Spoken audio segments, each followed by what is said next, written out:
네, 본문 말씀에 의하면 이 남유다의 왕 아사는 41년간 유다를 다스렸습니다. 이러한 아사에 대한 이 본서 기자의 평가는 아주 본문에 나타나는 평가는 긍정적이죠. 아사에 대해서 평가하기를 르호보암이나 아비암의 경우와는 달리 그가 여호와 보시기에 정직하게 행하여 마음이 일평생 여호와 앞에 온전하였다라고 말합니다. 본서의 기록에 의하면 아사는 과감하게 종교개혁을 단행하고 또 조상들이 만든 우상을 근절하고 남색하는 자들을 유다 땅에서 추방했다. 그러니까 동성애자들을 그 땅에서 추방했다라는 거죠.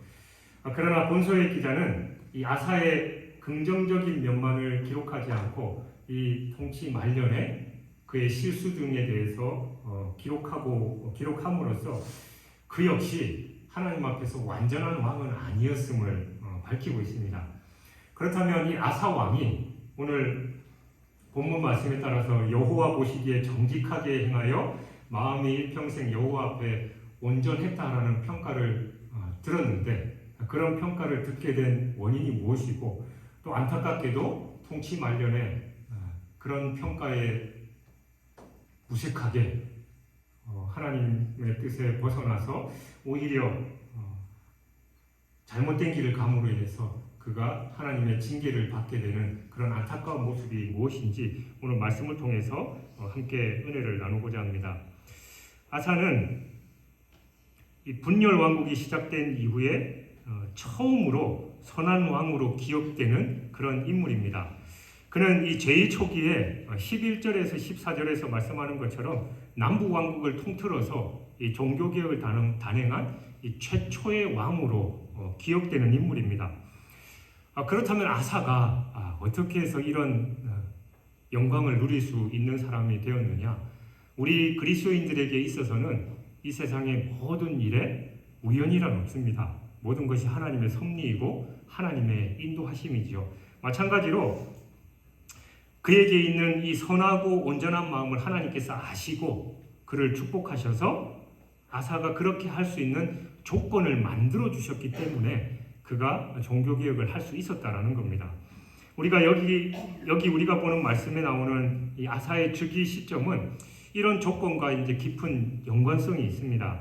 9절에서 볼 수 있는 것처럼 아사가 즉위한 때는 여로보암 제20년이었는데 이 아사 이전의 왕들은 모두 여로보암과 대치하면서 분쟁하느라 아무것도 해놓은 일이 없었습니다. 그도 그럴 것이 남유다는 1개 지파가 뭉쳐 있고 북이스라엘은 10개 지파가 있으니까 그 규모 면에서 북이스라엘과 남유다의 차이가 컸지요. 그러니까 남유다는 늘 이 북이스라엘에 대한 그 전쟁 준비와 준비를 해야 했고 또 늘 두 민족 간의 전쟁이 끊이지 않고 계속되었기 때문에 내부적으로 뭔가를 할 수 있는 그런 여력이 제대로 갖춰지지 않았다라는 거예요. 그런데 오늘 본문에 보니까 이 여로보암이 아비암과의 전투에서 다시 강성하지 못하고 결국은 여호와의 치심을 입에서 죽었다라는 그 역대하 13장 20절의 그 기록에 따라서 아사가 즉위할 무렵에 여로보암은 이 패전의 후유증으로 고통당하고 있었다라는 거예요. 따라서 여로보암은 이 아사의 통치에 별 위협이 되지 못했던 겁니다. 바로 이 점이 아사가 비교적 안정된 정세 속에서 이 눈을 내부로 돌려서 종교개혁을 단행할 수 있었던 그런 이유가 되는 거죠. 이 같은 사실을 통해서 우리는 하나님은 이 선하고 충성된 자에게 조건을 만들어 주시고 또 모든 일을 충성스럽게 마음대로 감당할 수 있도록 환경과 여건을 만들어 주신다는 겁니다. 그러나 중요한 건 그 중심, 그 마음이 우리에게 분명히 있어야 된다는 거죠. 그동안 많은 왕들이 스쳐 지나갔지만 아사에게는 그런 진실한 마음이 있었고 그것을 아시고 하나님께서 그 환경을 만들어 주심으로 하나님께서 기뻐하시는 우상 숭배를 제거하는 그런 일을 할 수 있었다라는 겁니다. 비슷한 예로 느헤미야가 포로기에 행한 아름다운 그 사역이 있었는데 그는 당시 바사 땅의 수도 수산에서 이 아닥사스다 왕의 술관원으로 있으면서 예루살렘에서 이 예루살렘 성이 회파되고 성문들이 불타고 또 자기 백성들이 능력과 환난 가운데 처해 있다라는 그런 소식을 듣습니다. 이로 인해서 그는 자기 백성들이 안전하게 거하도록 예루살렘에 돌아가서 무너진 성벽을 중건하고자 하는 그런 소망을 품습니다. 그러나 그렇게 하려면 이 왕의 허락을 받아야만 했지요.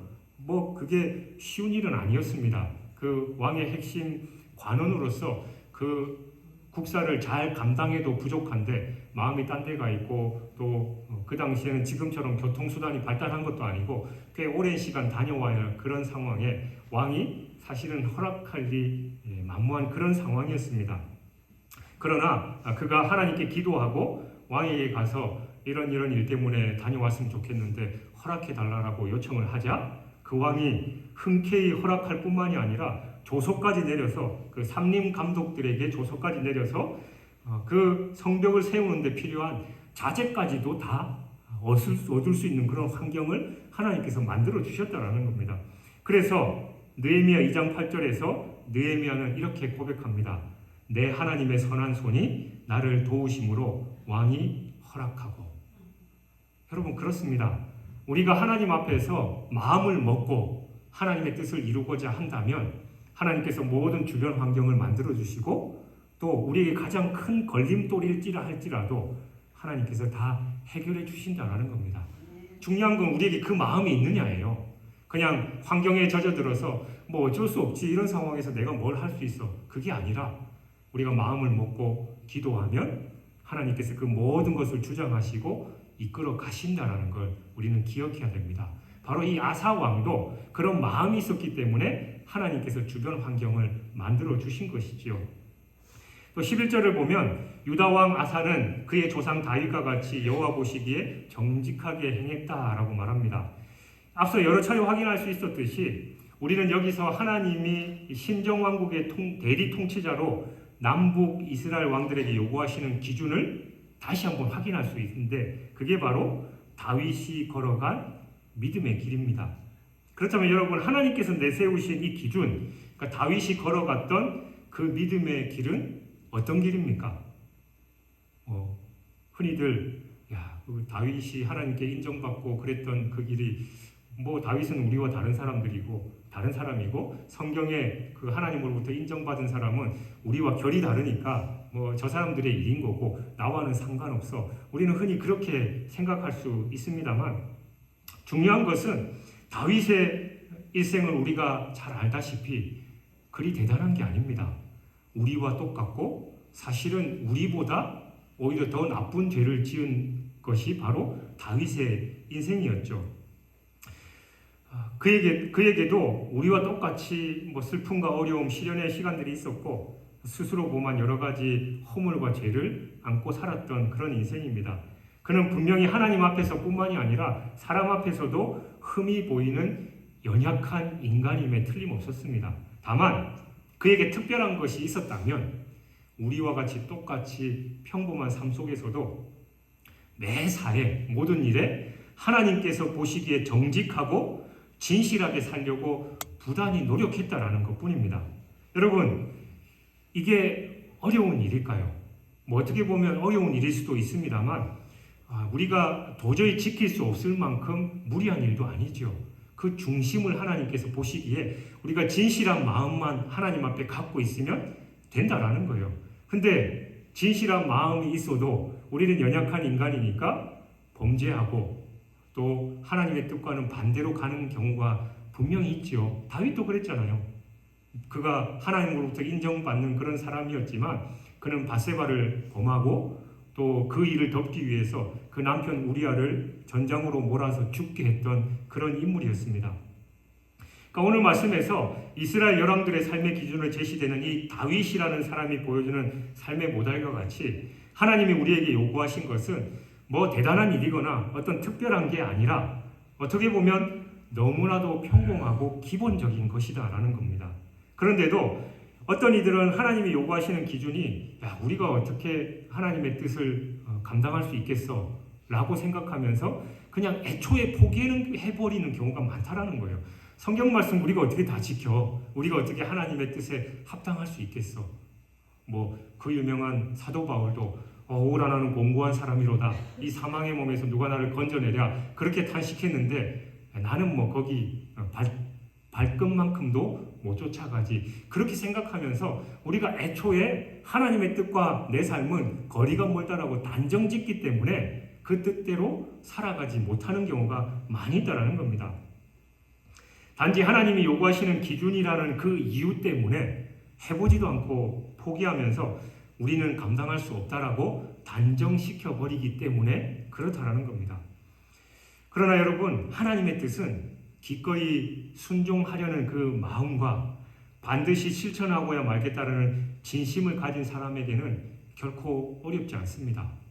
물론 그 뜻대로 살아가다가 실패할 수 있어요. 그래도 괜찮습니다. 실패한 모습 그대로 하나님, 제가 연약합니다. 도와주십시오. 저 잘 아시잖아요. 제가 이런 것에 맨날 넘어지는 거. 그러니까 하나님께서 도와주셔야 됩니다. 저 하나님의 뜻대로 살고 싶습니다. 하나님께서 도와주셔야만 가능합니다. 그 마음만 있으면 된다라는 겁니다.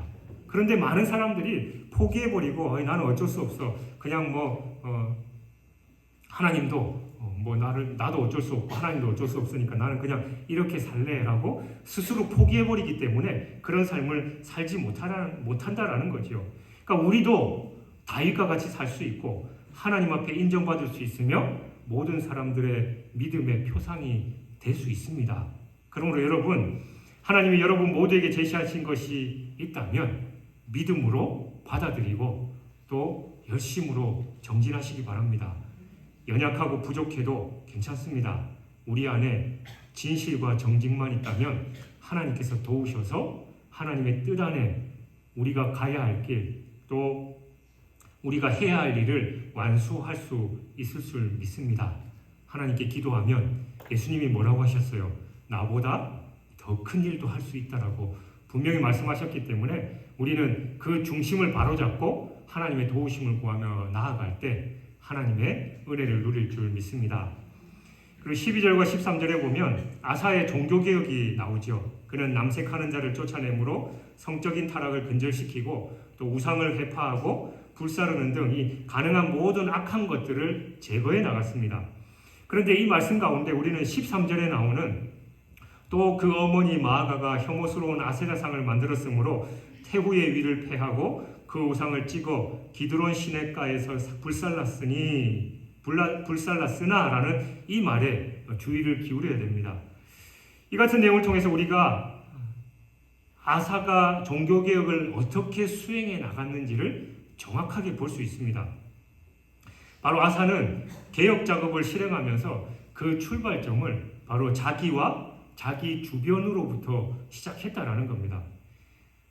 오늘 말씀에 나오는 마아가에 대해서는 대부분의 주석가들이 아사의 어머니가 아니라 그 할머니다라는 견해에 동의합니다. 그런데도 이 마아가를 아사의 어머니로 표기하는 건 아사가 유아기에 이 할머니로부터 교육을 받았든지 아니면 아사가 비교적 이른 시기에 왕위에 올랐기 때문에 이 태후로서 섭정을 했기 때문이 그렇지 않냐라고 말합니다. 그런데 아사가 종교개혁을 단행한 시기는 그가 어느 정도 이 세력을 얻은 이후였기 때문에 그의 할머니 마아가는 사실 우상숭배를 적극적으로 추진할 만한 그런 나이도 아니었고 다만 그녀의 개인용으로 우상을 보유하고 있었던 것으로 우리는 여길 수 있습니다.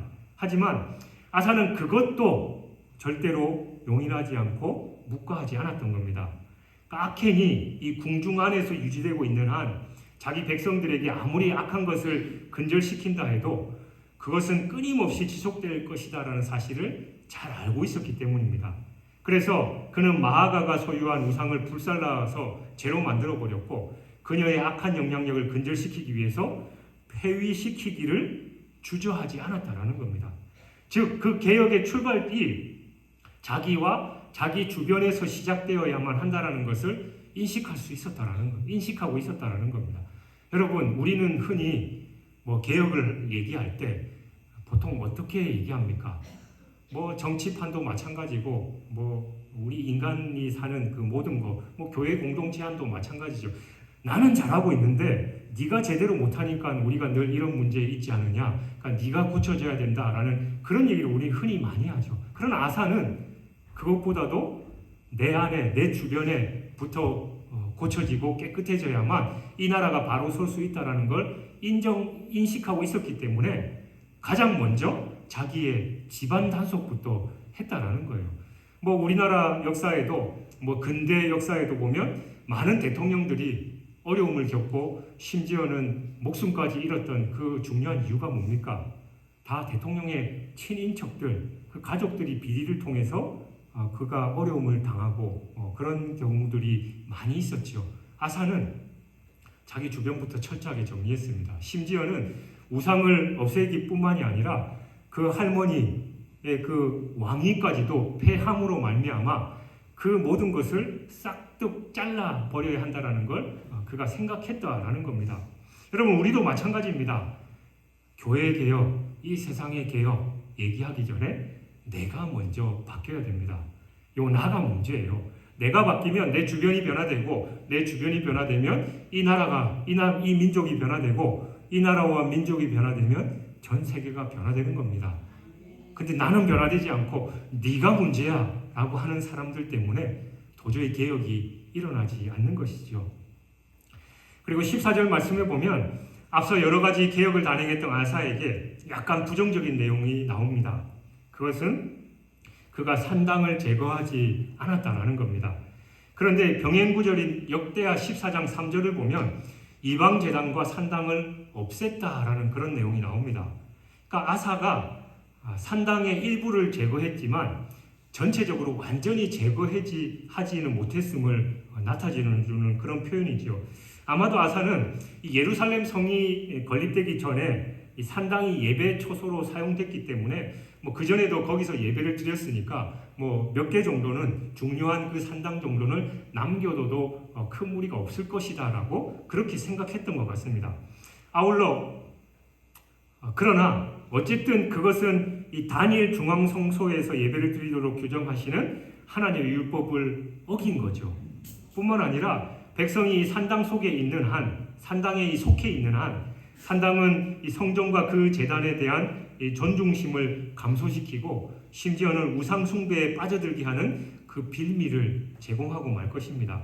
따라서 이것은 우상 숭배의 근원지를 그대로 놔두고 우상만 제거한 것이나 마찬가지였습니다.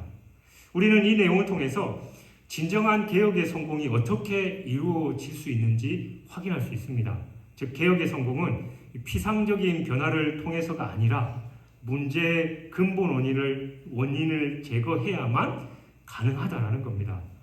어떤 개혁이든지 겉으로 표방하는 것에는 약간의 차이가 있다 할지라도 그것이 성공적으로 이루어지기 위해서는 항상 문제를 일으키는 근본 원인을 제거하는 데 관건이 있는 것이죠. 이처럼 문제의 근본 원인을 추적하고 또 그것에 근절히 가져오는 성공적인 개혁이라는 결과는 교회 역사 안에 있었던 이 칼빈과 루터와 같은 이 개혁자들을 통해서 이루어진 이 종교개혁을 통해서 우리는 확인할 수 있습니다. 종교개혁 당시 개혁자들이 단순히 겉에 보이는 이 가톨릭의 성상 숭배나 마리아 숭배 또 면죄부 판매만을 비판하는 것이 아니라 정녕 그들이 추구하는 것은 초대교회의 모습 그리고 성경적인 교회를 재현하는 데 있었다는 거예요. 외형적인 모습을 해결하고 잘못된 것을 고치는 게 아니라 진정 교회가 어떤 모습이어야 하는가, 하나님께서 기뻐하시는 모습이 어떤 모습이어야 하는가, 그 본질을 변화시키는데 노력했다라는 겁니다. 따라서 이 같은 목적을 위해서 겉에 보이는 몇몇 잘못된 모습뿐만이 아니라 잘못된 것들의 뿌리까지 완전히 제거하지 않으면 안 되었습니다. 그렇게 근본적인 부분에서부터 이루어진 개혁이었기 때문에 그 종교개혁은 성공할 수 있었던 것이지요. 여기서 우리는 항상 개혁되어야 할 우리의 삶이나 교회가 어떻게 개혁되어야 하는지 발견할 수 있습니다. 그러니까 근본적인 부분에서부터 잘못된 뿌리를 잘라내야 하는 겁니다. 사람이 범죄하는 거나 이 교회가 오류를 범하고 잘못된 길에 들어서게 되는 것은 그냥 우연이 되는 게 아닙니다. 거기에는 항상 그런 죄와 오류를 일으키는 잘못된 뿌리가 있기 마련입니다.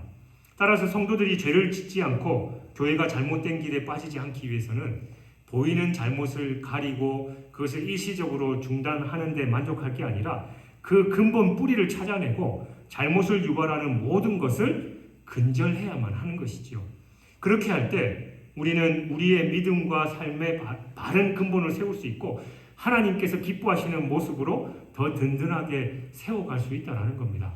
여러분, 그래서 제가 여러분에게도 늘 기도 제목, 우리 교회를 위해서 기도 제목을 말할 때 제일 먼저 말하는 거, 그리고 제가 우리 교회 공동체를 위해서 기도할 때 가장 먼저 기도하는 그 내용이 우리 교회 주인은 하나님이십니다 라는 겁니다.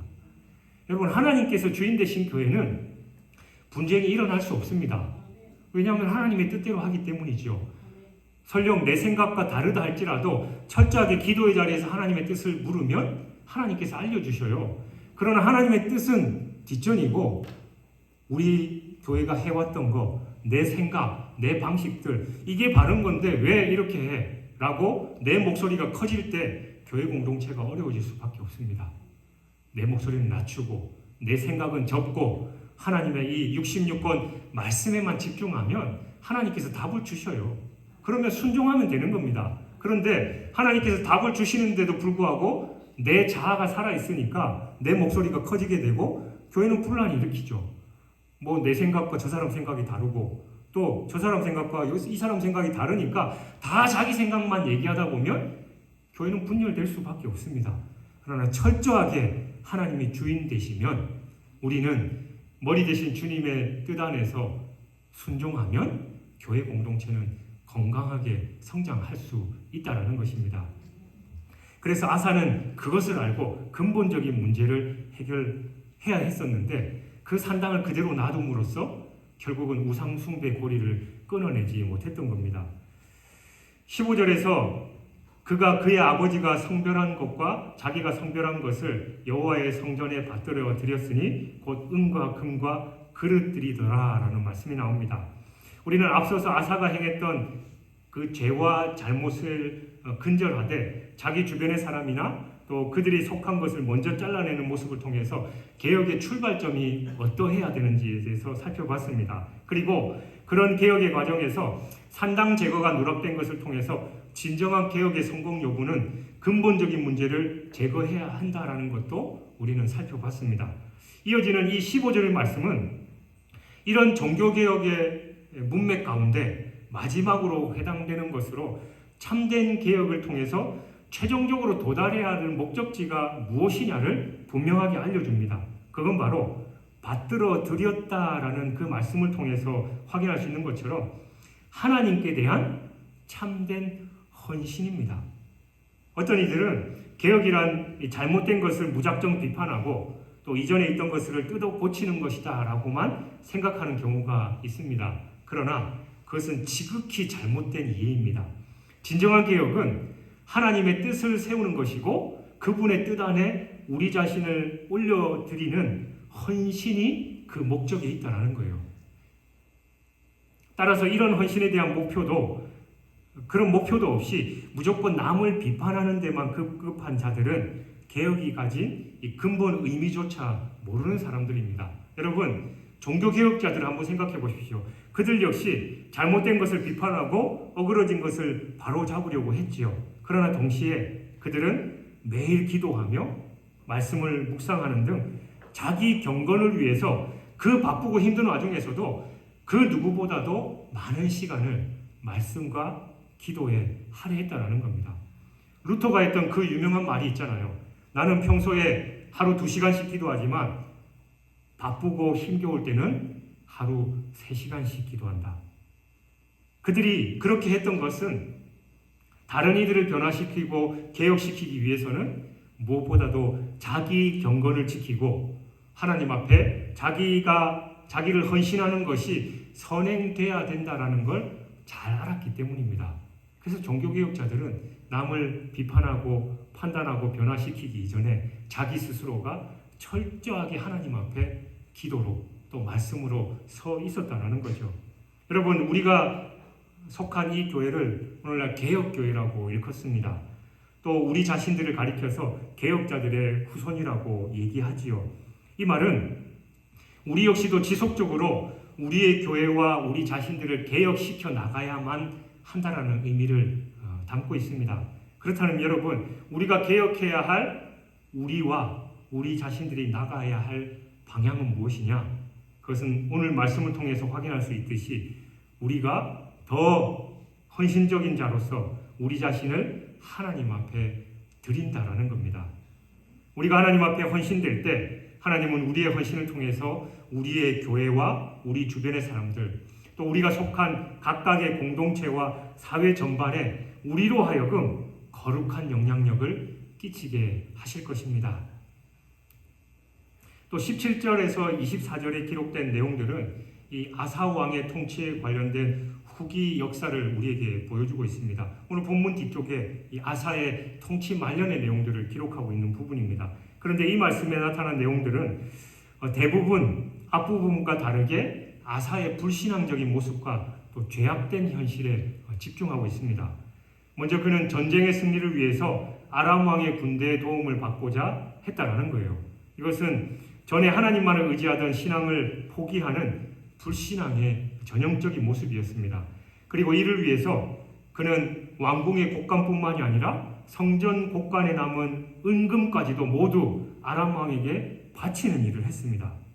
아무리 왕이라고 해도 이 성전 곡간에 속한 것은 그 당시 함부로 취급할 수 없었습니다.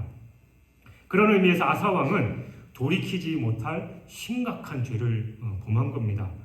또한 본문에 나오지는 않지만 이 병행본문인 역대기의 기록에 보면 아사는 자신이 저지른 이 같은 불신앙적인 죄를 지적하는 선지자 하나니를 혹독하게 책망하고 또 그 선지자마저 옥에 가두는 일을 범하고 말았습니다. 더 나아가서 아사는 백성들을 학대하는 일까지도 자행했다라고 기록합니다.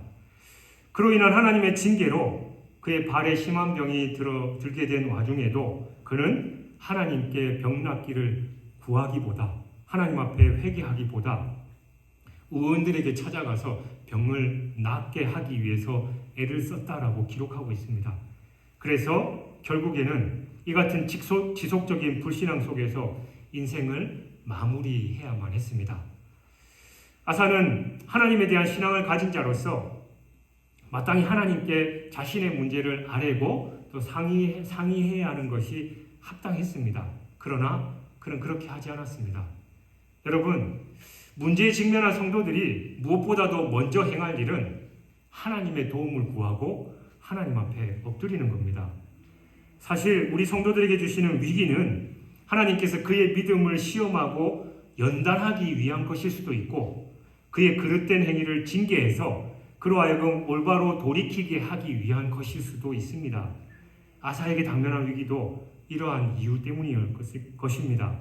그러므로 그가 위기 앞에서 하나님께 부르짖고 또 매달려야 하는 건 너무나도 당연한 일이었겠지요. 그러나 불행하게도 아사는 하나님과는 전혀 상해 보지도 않고 오히려 하나님께서 선지자를 통해서 돌이키라라고 강력하게 말씀하셨음에도 불구하고 그 선지자를 핍박하고 끝까지 하나님의 뜻을 거부했던 것입니다.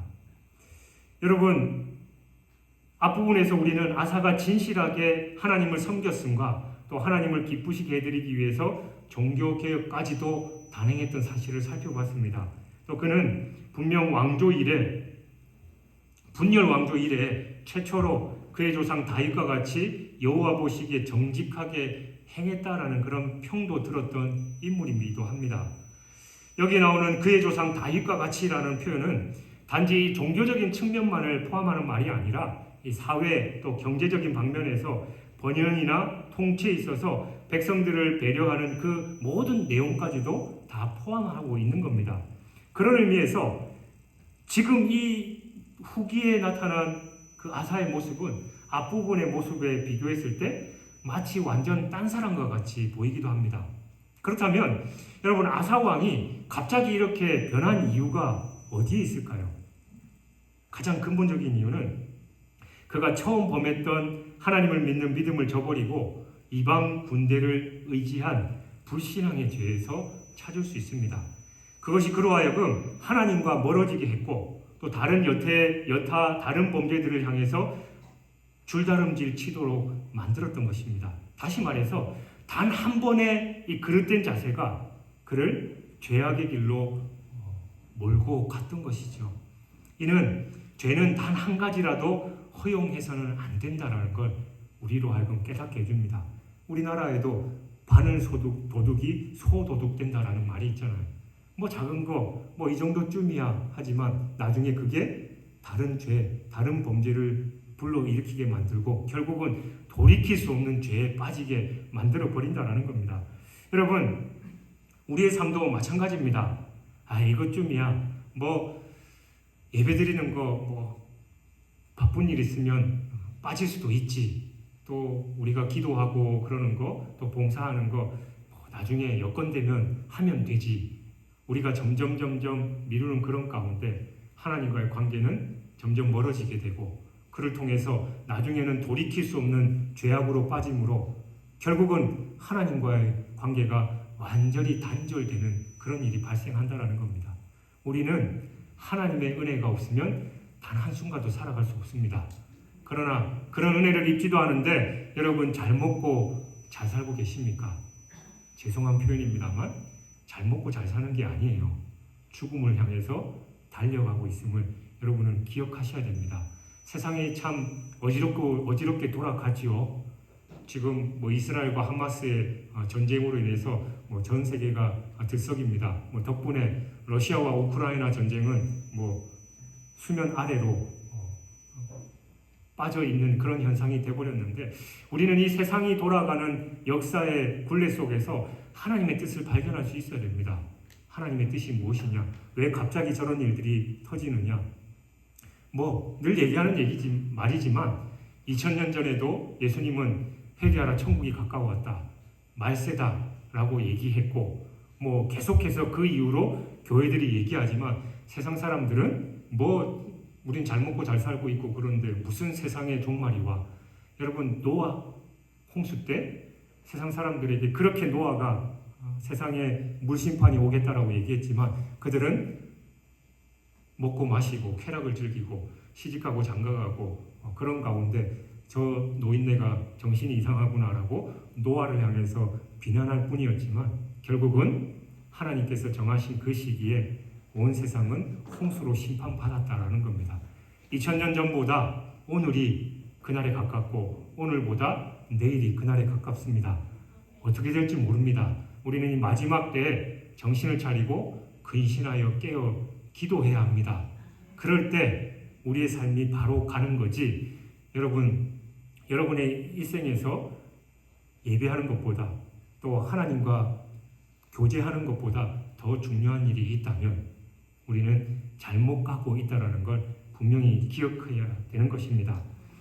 근데 오늘 본문 뒤편에 있는 24절을 보면 아사가 그의 조상들과 함께 자매 그의 조상들과 함께 그의 조상 다윗의 성읍에 장사되고 그의 아들 여호사밧이 대신하여 왕이 되니라 라고 말합니다.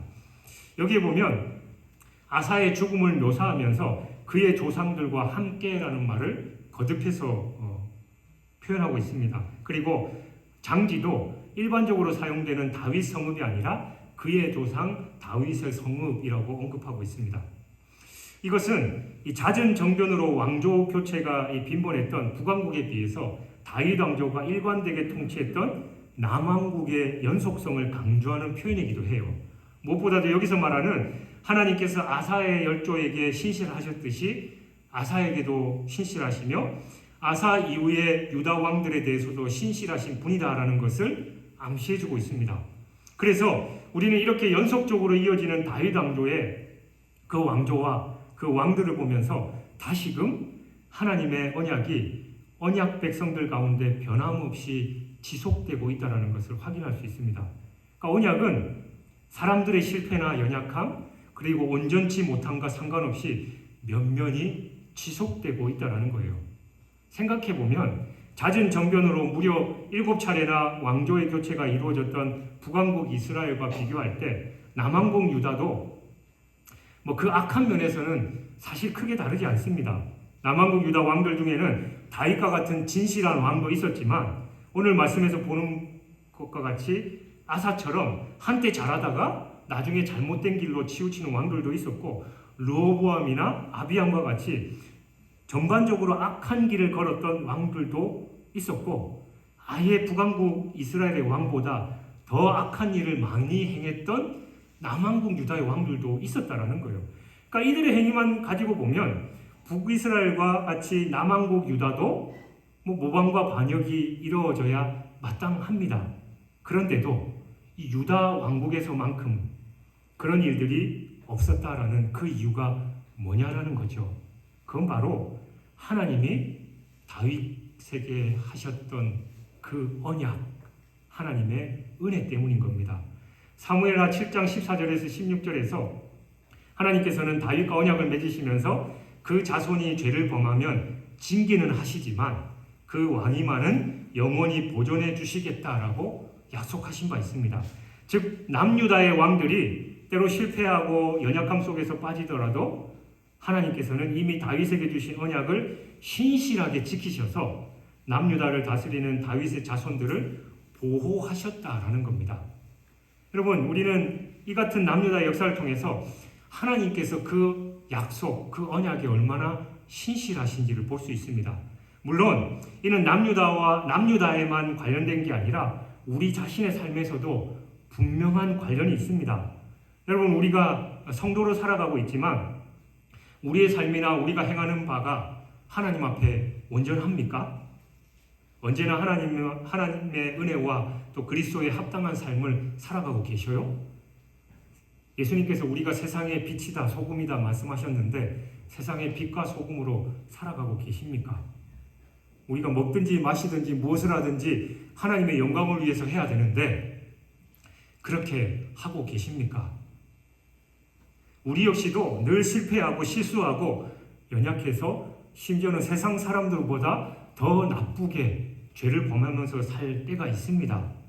이때 우리는 자신이 하나님을 알지 못하는 불신자들과 별반 다르지 않다라는 것을 스스로 깨닫게 되는 경우도 있어요. 그런데 어째 우리가 구원받았다라고 자부할 수 있고 하나님이 주시는 영원한 생명을 누릴 수 있다고 보장할 수 있겠냐라는 거예요. 만일 우리가 실패와 연약함 투성이인 우리의 삶과 행위만 본다면 그같이 귀한 구원과 영생에 대해서 우리는 소망조차 가질 수 없을 것입니다. 그러나 여러분, 그 귀한 구원을 우리에게 보장하신 분은 바로 하나님이십니다. 성경에 나타난 모든 역사를 통해서 항상 신실하셨던 그분은 지금 이 세상을 살아가는 저와 여러분, 우리 모두에게도 여전히 신실하십니다. 그러므로 부디 우리의 행위와 우리의 공로 또 우리의 잘잘못에 의해서 하나님의 언약이 변하는 것이 아니다라는 이 진리를 기억하십시오. 그리고 이 진리 가운데 여러분 모두가 사람의 실수와 연약함에도 불구하고 언약하신 자에게 구원을 베푸시는 하나님께 대한 믿음을 잃지 않는 은혜의 사람들이 되시기 바랍니다. 연약해도 괜찮습니다. 때로는 죄 지을 수 있습니다. 그러나 우리의 구원을 약속하신 그 하나님의 언약을 붙잡고만 있으면, 예수 그리스도의 십자가의 은혜를 우리가 붙잡고만 있으면 우리는 그 구원에서 벗어나지 않습니다. 그 믿음이 바로 서야 한다는 거죠. 사랑하는 여러분, 아사가 비교적 하나님 보시기에 올바른 신앙의 삶을 살았다라고 할 수 있지만 그의 통치 말년의 삶은 왠지 우리에게 씁쓸한 인상을 남겨주고 있습니다. 과연 여러분은 하나님의 말씀을 온전히 순종하고 있습니까? 하나님께 대한 든든한 믿음과 또 그의 말씀에 대한 확신이 없는 자는 불순종에 빠질 수밖에 없습니다. 잘 나가다가 결국은 삼천포 사람들은 그런 말 싫어한다고 하죠. 그래서 사천으로 도시명이 바뀌기도 했습니다. 여전히 삼천포라는 말을 쓰잖아요. 그래서 잘 나가다가 삼천포로 빠진다라는 그런 말이 있는데, 우리도 신앙생활 잘 하다가 결국은 그 작은 것에 걸려서 또 그 작은 것이 점점점 쌓여서 하나님의 뜻과는 잘못된 길로 빠지는 인생이 아니라 처음부터 끝까지 하나님 은혜 안에 거하는 그런 삶을 살아가야 됩니다. 그건 다른 방법 없습니다. 종교개혁자들이 자신의 삶을 돌아보면서 늘 말씀과 기도에 전념했던 것처럼 힘들고 어렵고 바쁘고 분주하면 할수록 기도 시간을 늘렸던 것처럼 우리가 그렇게 살 때만 하나님의 은혜 안에 거하고 마지막 사도 바울이 얘기했던 것처럼 믿음의 경주를 완주할 수 있습니다. 그러면 의의 면류관이 우리에게 준비되어 있을 것입니다. 오늘 제목이 불완전한 순종인데 불완전한 순종은 한마디로 불순종입니다. 우리가 100번 잘하다가 하나 잘못하면 결국은 하나님의 뜻에 불순종한 겁니다. 그래서 온전한 순종의 삶을 통해서 내 삶을 온전히 하나님께 맡김으로 말미암아 하나님께 영광 돌리고 또 하나님의 은혜와 복을 누리는 저와 여러분의 삶이 되시길 주님의 이름으로 축원합니다.